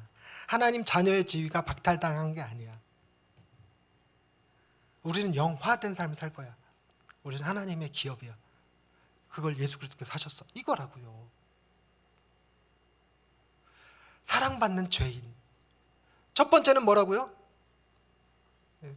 늘 이래요. 두 번째 거 얘기하면 첫 번째 거 잊어버리는. 참 아름다운 이 까먹는 능력, 그죠? 첫 번째는 복음은 사랑의 삶을 창조하는 좋은 소식이다. 두 번째, 복음은 사랑받는 죄인임을 가리킨다. 사랑받는 죄인. 겸손함과 담대함. 이게 왜 중요하냐면요. 인간은 모든 마음이 두려움에서 출발했어요. 인간이 하나님께 범죄함으로 인해서 생겨난 건 두려움과 수치심이에요. 두려움과 수치심을 감추는 방식이 교만함이에요. 그리고 두려움과 수치심을 감추기 위해서 돈을 추구하고 명예를 추구하고 권력을 추구하고 로맨틱 뭐가 맞는 말이지? 로맨틱한 사랑을 추구하는 거예요. 그게 나를 구원해 줄 수 있을 것처럼. 그래서 그것이 내 두려움을 감출 수 있을 것처럼. 그러나 근원적으로 감춰지지 않습니다. 그래서 이런 마음은요. 한번 풍랑이 딱 일어나면 두려움과 교만함은 격차가 너무 커서 얘 안에서 무지하게 흔들려요. 그래갖고 진정되기까지 오래 걸립니다. 그리고 분노가 쉽게 일어나요. 폭력이 드러납니다. 자기 비하가 일어나서 자살을 하게 되거나 자기에게 학대하거나 다른 사람을 학대하거나 둘 중에 하나로 나타납니다. 이게. 근데 겸손함과 담대함으로 바뀌면 우리의 마음이 이 폭이 작아요. 폭이 작다는 얘기는 진동이 안 생긴다는 얘기가 아닙니다. 진동 생겨야 우리가 복음을 아무리 알아도요. 아내가 한 소리 하면요. 금방 또 승질이 확 납니다. 근데 복음을 모를 때보다 풀어지는 데 시간이 짧게 걸려요. 훨씬 줄어들어요. 그리고 폭력성도 확실히 줄어들어요. 어떤 분이 이렇게 표현하시더라고요. 예전에는 복음을 미처 알지 못했을 때는 누가 확 뛰어들면 차 문을 딱 열고 나가서 문 두들기면서 이 새끼야 창문 안 열어 문 안 열어 이렇게 했대요. 근데 복음을 알고 난 다음에 누가 딱 뛰어들니까 이런 개새끼가 하고 문을 딱 내밀었는데 아차차 그리고 발을 토로 집어넣었대요. 그런 거지 아예 화가 안 나는 게 아닙니다. 여러분 아예 화가 안 나면 문제가 뭐가 되냐면 예수 그리스도가 구원자가 되질 않습니다. 내가 나를 구원해요. 지극히 위험한 거예요. 그래서 복음 사역도 우상 숭배가 될 수 있어요. 그래서 내게서 선한 것이 하나라도 나오면 안 돼요. 자꾸 그걸 의지하려고 들어서. 그래서 성화는 뭐냐? 칭의가 겹겹이 쌓인 게 성화다라는 거예요. 또 두 번째까지 했습니다. 세 번째, 외워야 될 것. 세 번째 뭐였지? 내가 잊어버렸네.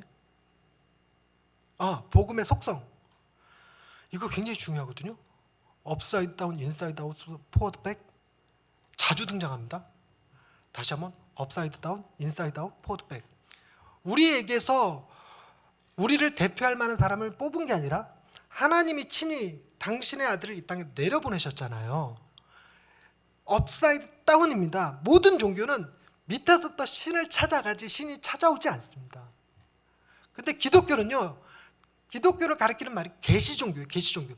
하나님이 찾아오시지 않는 한 우리는 결코 하나님을 알 수가 없어요. 그래서 업사이드 다운이지 다운사이드 업이 아닙니다. 그러니 우리는 하나님 보좌 앞에 이렇게 무릎으로 기어서 찾아서 올라가서 뭐 이런 개념이 아니라고요. 그분의 보좌가 우리 삶에 임하셨어요. 내 안에 하나님의 보좌가 임하셨죠. 내가 깨끗해서 아니요. 내가 연약할 때 죄인일 때 원수 되었을 때 하나님이 당신의 아들을 십자가에 내어 주심으로 우리에게 대한 당신의 사랑을 확증시켜 주시는 방식으로 우리에게 찾아오신 거예요. 찾아오신 거. 업사이드 다운입니다. 근데 이 업사이드 다운이요, 모든 걸 다 바꿔놨어요. 이 땅의 가치 기준을 싹 다 바꿔버렸습니다. 여러분, 그게 제가 답답한 것 중에 하나가, 바울이요, 나는 베냐민 지파여 8일 만에 태어난 지 8일 만에 할례를 받은 자요, 바리새인 중에 바리새인이요, 나중에 심하게는 무슨 말까지 했냐면 난 율법에 의로는 흠이 없는 자로다까지 얘기해요. 대단하죠, 가말리엘 문화생에. 근데 이 모든 것을 뭘로 여기더라? 세 글자로 얘기해서 배설물이고 한 글자로 얘기해서 똥이죠. 뭐 때문에? 그리스도라는 지식 때문에. 그래서 그리스도라는 지식을 전해야 되는데 우리는 자꾸만 바울처럼 가말리엘 문화생 되는 법, 8일 만에 할례를 꼭 받아야 돼, 할례만 받는 것이 아니라 뭐도 해야 되고 세례 받아야 되고 뭐 해야 되고 이렇게. 왜 바울이 똥이라고 얘기한 걸 우리는 자꾸 얘기하고 있냐. 그거를 세상에서 좋다고 말하는 걸 우리도 좋다고 얘기하고 있으면 전복된 게 아니잖아 이게. 여러분, 제가 그 삶의 의미라는 책에서, 삶의 의미, 답이 되는 기독교의 3파트 삶의 의미라는 게 제가 좋아하는 개념인데, 여러분요, 삶의 의미는요, 만드는 게 아니라 만들어내는 게 아니라 발견하는 겁니다. 삶의 의미는 만들어내는 게 아니라 발견하는 겁니다. 이게 뭔 얘기냐면, 하나님이 나를 만드신 목적을 알아야 내가 목적대로 살아야 삶의 의미가 있는 거예요. 근데 우리는 내가 목사니까 무조건 교회 개척해야 되고 성공해야 되고 부흥해야 되고 그래야지만 내 삶이 의미가 있어요. 우상숭배 완전히. 하나님의 목적은 뭐냐면, 내가 목사기는 하지만 교회 부흥하여 큰 교회 하는 것이 아니라, 그 수많은 양들 가운데 이 양은 거기에 들어가기 싫어해서 내가 특별히 너한테 맡기는 거야. 얘 좀 잘 관리해주고 하나 딱 맡겨놨더니 하나님 왜 나에게는 하나만 줘요? 이러고 있다는 거지. 근데 나중에 발견한 거야. 하나님이 이 양을 너무나 사랑하셔서 누구에게 맡길까 하다 나를 신뢰하셔서 내게 주셨구나. 이렇게 해서 내 삶의 의미, 목적, 하나님이 나에게 주신 목적이 발견되어지는 순간 내 삶의 의미가 찾아지는 거거든요. 그게 여러분, 그러기 위해서는 우리에게 필요한 게 뭐냐면요, 기다림이 필요해요. 기다림. 그리고 온유함이 필요합니다. 온유함이. 그래서 사람들은, 다른 목사님들은 막 잘 나가요. 뭐 성공하여 막 앞서갑니다. 근데 하나님 주님이 오셔서 주님의 바치는 뭐냐면 업사이드 다운이네. 뒤집어! 그러면 누가 1등? 맨 밑에 있는 내가 1등. 근데 놀랍게도 하나님이 원하셨던 것은 결과가 아니라 성품의 변화였습니다. 우리가 꺼져가는 심지 상한 갈대로 살아야 되는 이유는, 내가 완벽하면 하나님 의지하지 않거든요. 계속 끓임이 생겨야 더욱 주님을 필요로 하죠. 우리는 죄인으로 남아있어야 돼요. 죄인. 그래서 우리는 그 죄인됨에 스스로 겸손하죠. 여러분, 우리 개척교회 하면서 교만한 사람 어디 있습니까? 다 겸손해서 이제 더더욱 겸손하다 못해 우리는 비굴해지기까지 하죠. 이렇게 가서 종탑 세워야 됩니다, 목사님. 이렇게 하면서. 우리 그래서 자동차가 필요합니다. 봉고차 필요합니다. 어찌됐건 온유와 인내가 예수님의 성품인 거 아세요? 알고 봤더니 정말 하나님 기준에서 성공한 사람이 나였다는 거죠. 알아도 안 되는 거지만 이게 알아도 안 되는 거지만 어찌됐건 그래요. 그게 업사이드 다운입니다. 그러니 세상 가치 중에서 세상 사람들이 이렇게 돼야 돼, 교회는 이래야 돼, 저래야 돼, 목사님 이래야 돼 얘기하는 거 저라고 없겠습니까? 요즘 정식 프로그램 밖에 있는 순서잖아요. 이거 제 목표는 뭘까요? 정식 프로그램 안에, 그러니까 케이블 방송하다가 지상파에 들어가야지. 나도 안 줘.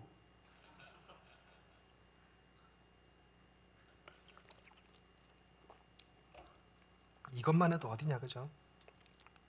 그러니까 업사이드 다운 개념이 내게 들어와야 하나님이 이걸 귀하게 보시는구나. GCM 세미나에서 가장 중요한 강의가 뭘까? 프리 GCM 센터 자체 유학 강의 아닐까? 이런 식으로 내가 얘기하면 우리 아내는 뭐라고 그러냐면 핑계도 좋다 그래. 그럴지언정 그래야 내가 하나님의 기쁨과 사랑과 만족을 잃어버리지 않죠. 나도 최소한 자립은 돼야 돼. 내가 최소한 집이 아니라 상가에서 예배드려야 돼. 이러고 있으면요, 우리는 끊임없이 세상의 가치 기준, 업사이드 다운이 되지 않은 세상을 삽니다. 다 뒤집어 보십시오. 그게 뭐예요? 예수님은 연약함으로 강함을 이기셨죠. 죽으심으로 부활하셨죠. 실패하심으로 성공하셨죠. 그런 기준이 우리에게도 있어야 될 거 아닙니까? 우리는 성공해야지만 성공, 이러고 얘기하고 있으면 업사이드 다운이 아니라는 겁니다. 두 번째, 인사이드 아웃. 복음은요, 내 신분의 변화가 일어나서 삶이 변하는 게 인사이드 아웃 개념입니다. 세상은요, 네가 어떻게 사느냐로 너의 신분을 결정해 주겠어, 이러는 거예요. 그러니까 뭐냐면 네가 얼마나 잘하느냐에 따라서 판사도 되고 변호사도 되고 검사도 되고 회사 사장도 되고 이런 식이에요. 그런데 하나님은 넌 이미 판사야, 넌 이미 검사야. 이래서 판사가 최소한 법은 좀 알아야 되지 않겠냐, 그래서 법 공부하고, 판사가 최소한 뭐 정직하게는 살 줄 알아야 되지 않겠냐, 그래서 정직하게 살려고 애쓰고 이런 거죠. 그러니까 판사가 되기 위해서 정직하게 살고 법을 공부하는 게 아니라 이미 판사라서 판사에 맞게 살게 되는 거죠. 우리가, 여러분 목사님들도요, 군복 입혀놓으면 예비군 훈련장 가서 얼마나 건달인데, 주님이요, 넌 이미 하나님의 사랑받는 아들이야 라고 얘기해 주셔서 그것처럼 살고 싶어지는 거야. 율법이 요구가 아니라 요구대로 해야 네가 하나님의 아들이야, 이게 아니라 인사이드 아웃, 우리의 삶을, 우리의 정체성을 바꾸셔서 이미 우리는 하나님의 놀라운 사랑, 우리가 무엇을 한다고 해서 더 사랑받을 수 있는 것도 없고 우리가 무엇을 잘못한다고 해서 하나님께 미움받을 것도 없는 상태, 그렇게 완벽하게 하나님의 지극히 사랑받는 상태, 눈에 넣어도 아프지 않은 상태. 티켈러 가스기 좋아하는 표현, 신부가 막 들어올 때 그 신부 바라보는 그 사랑이 눈 위에서 꿀이 뚝뚝 떨어지는 그 눈빛으로 우리를 바라보시는 그건데, 그러니 우리 삶이 변화가 일어나는 거죠. 재창조되는 거예요. 무엇을 하기 위해서가 아니라 이미 되었기 때문에 그렇게 하고 싶어져요. 이게 좋은 점이 뭐냐면요, 여러분, 우리는 하나님의 자녀가 된 다음에 율법을 지키면요, 율법을 지키다가 좌절하고 실망하고 넘어져도 돼요. 상관없어요. 내 지위가 변하지 않습니다. 내 지위가. 그러니까 언제고 다시 또 시작하면 돼. 계속 넘어져도 또 시작하고 넘어져도 또 시작하고 넘어져도 또 시작해도 돼요. 근데 하나님의 자녀가 되기 위해서 율법을 지키는 거면 하다가 좌절해서 넘어지는 순간 포기하게 됩니다. 아, 글러먹었구나 나는, 이렇게. 그럼 변화가 안 일어나는 거예요. 복음만이 우리를 변화시키는 건 우리가 실수했을 때도 실패했을 때도 결코 나를 버리지 아니하실 그 믿음이 있어야 되는 거죠. 그게 인사이드 아웃 개념입니다. 인사이드, 우리를 그렇게 변화시키신 거예요. 그 다음에 제일 좋은 거 포워드백. 이미 부활하셨잖아요. 부활이 첫 열매라고 말하는 의미를 아시죠? 첫 열매는요, 본 추수 때가 있으면 얘기합니다. 본 추수 때.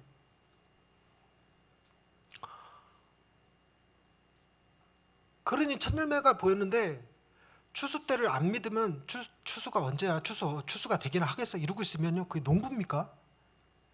그냥 미련한 놈이지 그냥. 예수님이 부활의 첫 열매가 되셔서 부활의 추수 때가 반드시 있습니다. 그게 우리예요. 그러니 우리는 이 땅에서 삶이 전부라고 생각하고 살아가는 게 아닙니다. 이 땅의 삶이 전부라고 생각하면 어떻게든지 내가 원하는 데서 살고 먹고 싶은 거 먹고 가고 싶은 데 가고 그러고 살아야 돼요. 근데 이 땅에서의 삶이 전부가 아니라 놀랍도록 아름다움이 펼쳐진 그 영원한 세상이 내게 주어졌다 생각하면 그 세상을 이 지금에 끌고 와서 살 수 있게 됩니다. 내가 뭘 잘 못 먹어도 어차피 천국엔 더 많은 걸 먹을 수 있어요. 그렇게 괴롭지 않아요. 근데 이게 더 기가 막힌 거는 뭐냐면요, 세상은요, 내가 자식이 잃어버리잖아요. 자식이 죽잖아요. 그럼 날 위로할 뿐이죠. 그러나 영원한 세상은요, 포워드백은요, 다시 주잖아요. 다시 줘요. 아버지가 맨날 허구한 날 두들겨 패는 참 아버지라고 말하거든요. 그건 나쁜 놈이야. 그 인간은 아빠도 아니야 라고 하는데, 포워드백 개념은요, 그 아버지가 천국에서는 어떻게 해요? 결점이 다 보완된 상태잖아요. 다 회복된 상태잖아요. 그래서 진짜 참 좋은 아버지로 영원히 계실 거잖아요. 그러니 내게 아버지가 있었다는 것 사실만으로 영원한 세상 가운데 참 좋은 아버지와 살게 돼요. 그러니 그때를 생각하면서 지금의 아버지를 사랑할 수 있게 된다니까요. 그게 포워드백 개념이에요. 포워드백 개념. 이게 저를 살렸어요. 저 그때 당시 저희 어머니가 분노성 치매에 걸려갖고 이렇게 자해를 많이 하셨어요. 자해. 너무너무 화가 나. 경찰도 오고 막 이게 너무 힘들어갖고 홧김에 어머니가 이렇게 차에서 뛰어내려서 그 도로에 이렇게 뛰어내리겠다 자꾸 그러셔갖고요. 저희 어머니 시각장애인이세요. 뛰어내리겠다고 그러셔갖고, 엄마 제발 이러지 마 하고 등짝을 때린 적 있어요. 등짝을 팍 때렸더니 그래 죽여라 막 이랬었거든요. 너무 놀랐어요. 제가 너무 놀랐는데 너무너무 괴로운 마음을 가지고 있는 석 달 뒤에 어머니 돌아가셨어요. 전 그냥 망한 놈이에요. 전 그냥 망한 놈. 근데 포워드백 개념이 나를 위로해요. 내겐 다시 한번 기회가 주어질 거예요. 그때는 우리 어머니가 치매가 아니고, 그때는 내가 성격이 모난 아들이 아닌 상태로 엄마를 정말 사랑하고 엄마를 정말 효도할 수 있는 상태로 한 번 더 기회가 주어진다니까요. 여러분, 고통은 우리가 일일이 다 해석할 수 없어요. 그 고통의 답바다에서 나오는 얘기인데, 그러나 고통을 이길 힘은 우리에게 주어진 거예요. 그렇게 포워드백 개념. 세 번째, 포워드백. 네 번째, 그러니까 첫 번째는 뭐? 복음은 사랑의 삶을 창조하는 좋은 소식이다. 두 번째 뭐? 우리는 내가 기대하는 것보다 훨씬 더 큰 죄인이고, 내가 기대했던 것보다, 나는 내가 생각했던 것보다 더 큰 죄인이고, 나는 내가 기대했던 것보다 더 큰 사랑을 받는 자이다. 사랑받는 죄인이라는 개념. 세 번째, 복음의 속성. 업사이드 다운, 인사이드 아웃, 포워드 백. 그다음에 네 번째가 로우레 크라이스트 립세션, 이런 개념이에요. 그러니까 하나님의 법이 있고 우리의 실패가 있고 예수 그리스도로 해결되어졌고, 그리고 우리는 예수 그리스도를 영접함으로 삶이 변화되어지는 것. 발단, 위기, 절정, 결말. 이 개념들을 이해하라는 거예요. 그리고 또 이제 제가 만들기 나름인데, 상황화에서 나오는 세계관 개념의 변혁주의 세계관, 변방의 두적, 변혁주의 세계관, 반문화주의 세계관, 두왕국 적절성 모델, 이런 거 쓰는데, 그런 것도 다 집어넣을 수 있는데, 그런 거 다 제끼고 이거 기억하자. 우리는 하나님 앞에 죄인으로 드러났고, 로우, 렉, 예수 그리스도께서 구원자가 되셔서 우리는 그분을 영접하기만 하면 된다. 근데 영접한다는 거죠. 영접한다는 것도 여러분 자꾸만 내가 고백하는 건 내 행위잖아. 영접하는 건 내 의지잖아. 뭔 헛소리입니까? 사모님 봤을 때 내가 저 여자를 사랑해야 되겠다고 마음먹어서 사랑하는 거야? 아니, 이게 말장난이다. 벌이 꽃을 찾아갑니까? 꽃이 벌을 유혹합니까? 아니, 꽃을 보고 아름답다고 못 느끼면 그게 정상입니까? 예수 그리스도께서 우리에게 너무너무 아름다워서 그분을 영접하고 싶어지는 거지. 그냥 내가 영접하기로 결정한 게 아니라, 이제 결단하십시오가 아니라, 그 얘기 안 해도 그냥 마음에 결단이 돼요. 그분과 함께 살고 싶다, 그분이 하는 얘기를 들으며 살고 싶다, 그분의 말이 진실이었으면 좋겠다, 이래가면서 리셉션이 일어나는 거예요. 그래서 더 이상 두려워하지 않게 되고, 세상 가운데 나를 증명하려고 애쓰지 않고, 세상 사람들이 나를 루저라고 얘기해도 온 세상 나 버려도 주 예수 안 버려, 이러고 산다는 거예요. 그냥. 근데 여기서 중요한 건요, 여러분, 낙차라는 것이, 낙차, 이걸 여기 계속 우리가 텐션이란 말로 표현하는데, 텐션 보세요.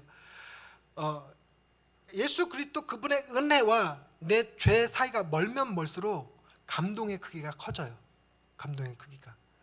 그런데 보세요, 내 죄가 커져야 되는데 죄가 더한 곳에 은혜가 넘쳤다, 그 개념이 돼야 되는데, 나는 점점 교회를 다니면서 목사가 되면서 그래도 착한 놈으로 다가가. 그러니 낙차폭가 자꾸 줄어. 그러면서 우리가 막 신학 공부하고 이러면서 예수님의 은혜가 자꾸만 뭔가 이렇게 줄어드는 느낌이 들어요. 그래갖고 낙차폭이 좁아요. 어느 순간 이게 딱 만나고 예수님을 자기의 그 동역자쯤으로 여기다가 나중에 이게 역전이 되었고 예수님을 자기를 돕는 종으로 취급해요. 근데 팀 켈러가 하는 방식이 뭐냐면요, 이 우리의 과오, 렉 그거를 극단적으로 저 바닥에 처박아 버려요. 그 방법이 뭐냐면 자기 중심성, 빌어먹을 선한 행위. 이렇게 당신이 선하다고 하는 그 선한 행위 때문에, 그 빌어먹을 선한 행위 때문에, 그 선한 행위 이면에 깔린 당신의 욕심 때문에, 당신의 그 자기 중심성 때문에 당신은 하나님의 사랑으로부터 멀어진 존재입니다. 뭐 이렇게 얘기하는 거죠. 그렇게 까는 거예요. 그러면서 우상 숭배자라고 막. 그러니까 아무리 공부해도 내가 행하는 모든 게 다 죄예요. 지금 우상 숭배자라고 인정받고 싶어하는 이 욕구. 그 바닥에 깊이까지 확 집어 던지고 난 다음에 그런 너를 위해서 예수께서 십자가 달려 죽으셨어요. 보세요. 이중 전가의 교리인데 예수님은 우리가 받았어야 될 벌을 그분이 받으셨죠. 우리는 항상 여기서 스톱이야. 그러면서 우리가 용서받은 자처럼 살아야 된다고 이렇게 얘기해. 그래서 하나님께 상 받을 짓을 해야 된다고 얘기하는데 이중 전가의 교리. 그분이 선한 삶을 살았잖아요. 그럼 그분이 받아야 될 상이 있잖아, 상. 그 상을 우리에게 주신 거예요. 그게 이중전가 그래요. 우리가 받아야 될 벌을 그분이 받고, 그분이 받았어야 될 상을 우리에게 주시고, 우리가 있어야 될 자리에 그분이 계시고, 그분이 계셨어야 될 하나님 보좌 우편에 우리를 앉히신 사건, 자리 바꿈 사건. 그러니 내 죄가 얼마나 큰지를 깨달아요. 바울이 죄를 자꾸 많이 지어서 죄인 중에 개수가 된 게 아니라 죄를 더 많이 깨달아서 죄인 중에 개수죠. 신앙생활이 오래되면 오래될수록 선해지는 게 아니라 내 죄가 얼마나 더러운 놈인지 알죠. 나중에 뭐까지 됩니까? 내가 예수 죽인 놈이요까지 고백이 나오는 거지. 그래서 내가 죄인임이 드러나고 그분 아니면 도저히 살아날 방법이 없어요. 오라 나는 공간자르다. 이 사망의 몸에서 어떻게 살아날까가 아니라 누가 나를 건져내려 하잖아요. 누가 나를. how가 아니라 who. 그래서 복음은 오리지널 그리스도를 높이는 거, 그리스도를 예배하는 거, 그리스도를 찬양하게 만드는 거야지 그리스도를 닮아가는 게 아니라고요. 이런 얘기가 시험 들지 성경에 써 있잖아요. 그리스도의 장성한 분량 이렇게까지. 아 이건 그건 돈에 그 부분 따로 다뤄야 돼. 더 얘기해. 오해하신 거예요. 뭔 말이야. 어쨌든 그래요. 그 낙차가 크면 클수록 내 삶이 변합니다. 더 이상 거짓말이 필요 없어져요. 참된 도덕, 일반 도덕이 아니라 참된 미덕이 자리 잡아서 사람이 보든 안 보든 정직해지고 싶은 거지. 이전에는 사람이 볼 때만 내가 침을 안 뱉었는데 사람만 안 보이면 뱉어버리는 그런 삶이 아니라 사람이 보든 안 보든 침 안 뱉는 거지. 그냥 내가 나쁜 놈으로 오해를 받든 안 받든 상관없이 사실은 사실 그대로 얘기하는 거지. 그게 굉장히 중요한 개념이에요. 네, 9시입니다. 제가 이거 7번까지 끌고 가려는데 4번에서 끝낼게요. 그리고 낚시밥이라고 아세요?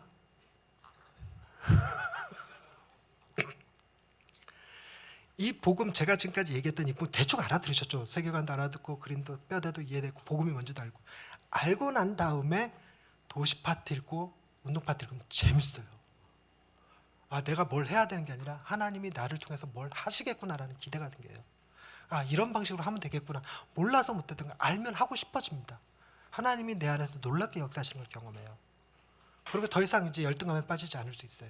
그게 팀 켈러 책을 제가 센터 처치를 3번 4번 읽고 첫 모임에 갔던 이유가 그거예요. 너무 좋았어요. 나를 그때 교회 개척하고 미자립이고 도움이나 받아야 되고 어머니 아프시고 조카는 죽고 뭐 이러는 상황에서 나는 포기해. 이생망이야. 나는 쓸모없는 놈이야라는 생각에 사로잡혔을 때 나를 살려낸 책 그게 센터 처치였습니다. 근데 거기에서 복음을 붙잡으시면 그게 되는데 부흥을 붙잡으시는 분들이 자꾸 엉뚱한 소리 하시더라고요. 여기까지 하겠습니다. 수고하셨습니다.